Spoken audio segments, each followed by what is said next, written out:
Assalamualaikum warahmatullahi wabarakatuh. Perkenalkan, nama saya Rima Ahadiah. Di sini saya akan menjelaskan mengenai elaborasi bunga, biji, dan perkecambahan pada tanaman Durio zibetinus atau durian untuk memenuhi tugas mata kuliah struktur dan perkembangan tumbuhan dengan dosen pengampu Ibu Jujun Ratnasari MSI.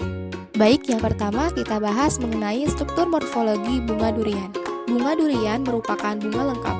Bagian-bagian bunga durian terdiri atas tangkai bunga, dasar bunga atau reseptakel, hiasan bunga terdiri atas kelopak bunga atau kaliks, dan mahkota bunga atau corolla, dan alat kelamin jantan dan betina yaitu benang sari dan putik. Letak bunga. Tanaman durian termasuk dalam tumbuhan yang berbunga Phlox ramiflorus, yaitu bunga yang munculnya terletak pada cabang atau ranting. Pada umumnya durian termasuk berbunga ramiflorus di mana bunga muncul pada cabang yang tua. Tata bunga. Bunga pada tanaman durian termasuk dalam bunga majemuk yang tak berbatas, di mana artinya merupakan bunga dengan ciri ibu tangkainya yang dapat tumbuh secara menerus. Tanaman durian mempunyai tata bunga payung majemuk. Jumlah bunga pertandang. Tanaman durian termasuk tumbuhan berbunga banyak atau planta multiflora yang muncul dalam satu periode tiap tahunnya. Kuncup bunga durian berbentuk bulat telur. Aroma bunga durian menyebarkan aroma wangi yang berasal dari kelenjar nektar di bagian pangkalnya untuk menarik perhatian. Kelopak bunga. Jumlah dari kelopak bunga durian adalah sebanyak 5 buah. Pada bunga durian, kelopak mempunyai sifat berlekatan satu sama lain atau disebut gamocephalus. Pada bunga durian ditemukan kelopak tambahan atau disebut epicalyx dengan warna hijau.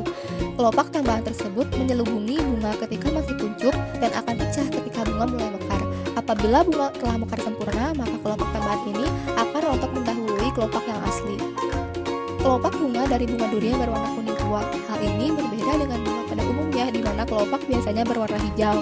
Menurut Nugroho dan kawan-kawan pada tahun 2006, seringkali pada bagian luar daun kelopak terdapat stomata ataupun trikoma, seperti pada daun. Mahkota bunga. Tipe mahkota bunga secara simetri termasuk dalam golongan actinomorph atau mahkota bunga yang mempunyai simetri banyak. Mahkota bunga durian terdiri dari 5 petala atau daun mahkota. Mahkota tersebut lepas atau bebas satu sama lain atau disebut corypetalous.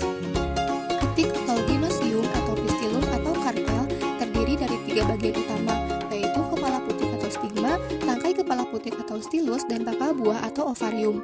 Bakal buah tanaman durian merupakan bakal buah menumpang atau superus. Bakal buah durian sukun terdiri dari banyak ruang atau multilocularis, yaitu 5 ruang dengan karpela yang saling berlekatan yang membagi ruang bakal buah namun masih berhubungan atau bersinggungan satu sama lain. Kepala putik sendiri merupakan bagian putik yang paling atas dan berbentuk bintang. Warna dari kepala dan tangkai putik durian sukun adalah putih, kehijauan, dan oranye. Kemudian benang sari atau androseum atau stamen. Benang sari tanaman durian termasuk berberkas banyak atau bertukal banyak atau polydelphus. Benang sari terdiri dari 5 berkas dan di dalam masing-masing berkas tersebut terdapat 9 tangkai benang sari yang berlekatan. Ataupun jika berbeda, perbedaan tersebut tidaklah jauh, yakni 8-11 tangkai. Benang sari tersusun atas 2 bagian yaitu kepala sari atau antera dan tangkai sari atau filamen. Tangkai sari tersusun atas jaringan dasar yaitu sel-sel parenkematis yang mempunyai vakuola tanpa ruang antar sel. Kepala sari mempunyai struktur yang sangat kompleks, terdiri dari dinding yang berlapis-lapis, di mana di bagian dalam terdapat loculus atau ruang sari yang di dalamnya berisi butir-butir polen. Menurut Nugroho dan kawan-kawan tahun 2006. Selanjutnya, struktur morfologi buah durian. Buah durian termasuk buah sejati tunggal yang kering dalam golongan buah kotak sejati. Adapun bagian-bagian buah durian terdiri dari bagian exocarp, bagian luar yaitu bagian kulit durian yang berduri, lalu ada bagian mesocarp yaitu bagian tengah yang berwarna putih dan di dalamnya ada selaput, dan itu termasuk ke dalam bagian endocarp atau bagian dalam. Adapun yang sering kita makan itu disebut daging buah yang sebetulnya adalah arillus atau plasenta biji. Menurut Citro Supomo tahun 2003, buah durian terjadi dari 2 daun buah atau lebih dan mempunyai ruangan yang jumlahnya sesuai dengan banyaknya daun buah.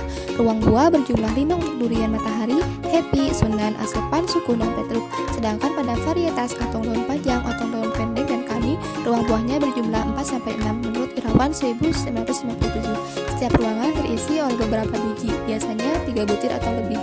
Warna buah durian ketika masih muda hijau dan setelah tua berwarna kuning. Selain itu, buah durian mempunyai warna putih yang kusam pada kulit bagian dalam.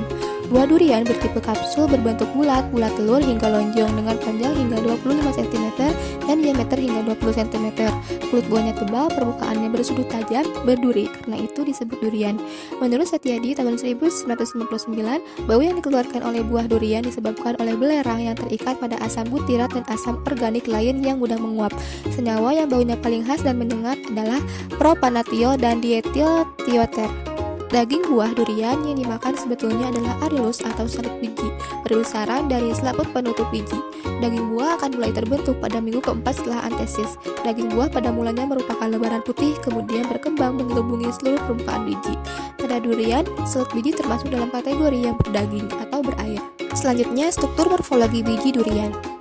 Biji durian berbentuk bulat sampai lonjong dengan panjang kira-kira 4 cm. Biji terbungkus oleh arilus atau salut biji yang kita kenal daging buah. Biji terdiri dari lapisan kulit luar atau testa dan lapisan kulit dalam atau tegmen. Biji durian berwarna coklat kekuningan dengan kulit mengkilat, sementara bagian dalamnya berwarna putih, teksturnya keras. Biji tersebut memiliki serat-serat halus di bagian ujungnya. Baik, selanjutnya polinasi atau penyerbukan. Setelah putik dan benang sari masak, maka dapat terjadi proses polinasi atau penyerbukan. Penyerbukan adalah jatuhnya serbuk sari pada kepala putik.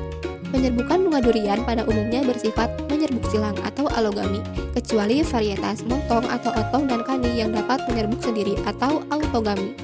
Karena benang sari atau putik tidak matang bersamaan atau tidak serempak, sehingga menyebabkan proses penyerbukan silang pada bunga durian ini dibantu oleh hewan atau disebut zoidiogami, seperti oleh kelelawar atau disebut chiropterogami, dan oleh serangga atau disebut entomogami, contohnya oleh lebah. Bunga durian menyebarkan aroma wangi yang berasal dari kelenjar nektar di bagian pangkalnya untuk menarik perhatian kelelawar sebagai penyerbuk utamanya, karena bunga durian ini menyerbuk pada malam hari, menurut Sobir tahun 2008. Serbuk sari pada radius 1000 meter masih mampu menyerbuki bunga yang terdapat di sekitarnya atau pohon durian lain.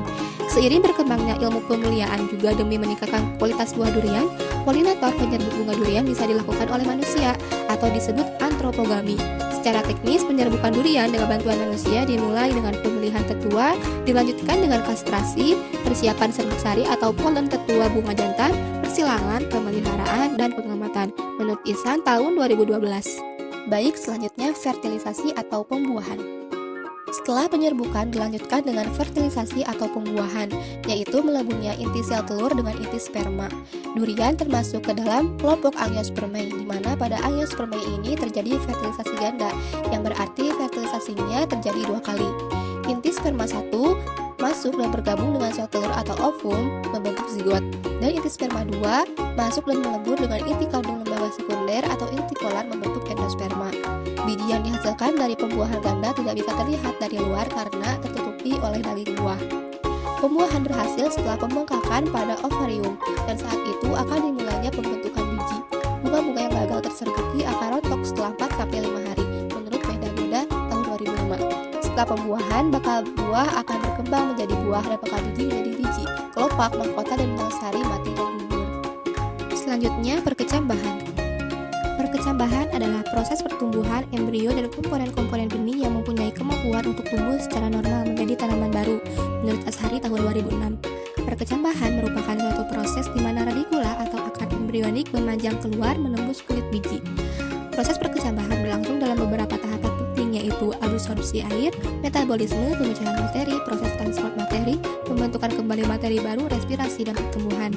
Pemicu perkecambahan adalah air, gibberellin, auksin, dan stokinin, sedangkan penghambat perkecambahan adalah asam absisat. Proses perkecambahan. Proses ini diawali dengan biji menyerap air yang ada di sekitarnya dan biasanya disebut proses inhibisi. Proses ini terjadi karena adanya perbedaan potensi air antara biji dengan lingkungan di sekitarnya. Lalu, air yang sudah masuk akan memicu aktifnya hormon gibberellin pada embrio yang akan memicu sel-sel yang ada di lapisan aleron untuk memproduksi enzim amilase. Enzim ini akan bekerja di endosperma untuk mengubah mati menjadi gula. Gula yang dihasilkan nantinya akan ditransfer ke embrio sebagai bahan untuk pertumbuhan embrio. Lalu pertumbuhan embrio ini akan menyebabkan pemecahan kulit biji. Koleoptil akan tumbuh ke atas dan radikula akan tumbuh ke bawah. Tipe perkecambahan ada 2 jenis, dan yang membedakannya adalah letak posisi keping benih atau kotiledon pada permukaan tanah. Apabila keping benih atau kotiledon terangkat ke atas permukaan tanah, maka disebut tipe perkecambahan epigeal. Namun, apabila keping benih atau kotiledon tetap tinggal di dalam tanah, maka disebut tipe perkecambahan hipogeal. Karena keping benih atau kotiledon biji durian terangkat ke atas permukaan tanah, seperti yang terlihat pada gambar, maka biji durian memiliki tipe perkecambahan epigeal yang berkecambah dalam waktu 3-8 hari. Perkecambahan epigeal terjadi ketika hipokotil memanjang yang mengakibatkan plumula atau calon daun dan kotiledon muncul ke permukaan tanah. Ketika kotiledon muncul ke permukaan tanah, memungkinkan kotiledon untuk berfotosintesis sebagai pengganti daun yang belum terbentuk.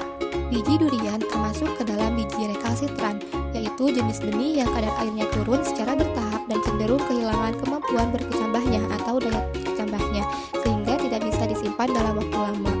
Cukup sekian yang bisa saya sampaikan mengenai elaborasi bunga, biji, dan perkecambahan pada tanaman Durio zibetinus atau durian.